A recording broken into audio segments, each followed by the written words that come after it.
నెర్లిమర్లకు వస్తానే 2021 జ్ఞాపకం వస్తుంది. నాకు జ్ఞాపకం ఉందా తమ్ముళ్ళు? మీ అందరికీ అడుగుతున్నా.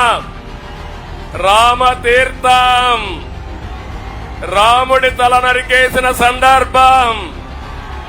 నేను ఆ రోజు ఇక్కడికి వచ్చానా లేదా అని అడుగుతున్నా.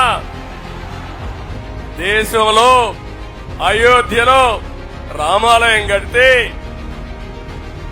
ఇక్కడికి వచ్చే కొందికి సైకో జగన్ రామతీర్థంలో రాముడి తలదీసే పరిస్థితికి వచ్చాడు.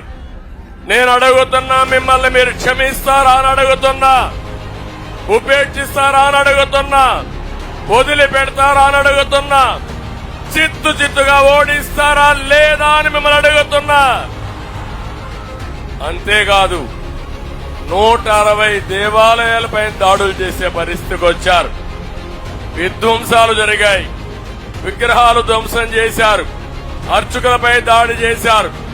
ఎప్పుడు కూడా తెలుగుదేశం పార్టీ హయాంలో ఎక్కడ కూడా ప్రార్థనాలయాలపైన దాడి జరగలేదు. అలాంటి దుర్మార్గం జరిగింది.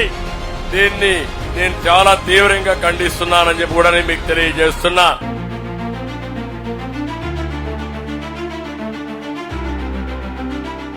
Like, share and subscribe to Rajaniti channel.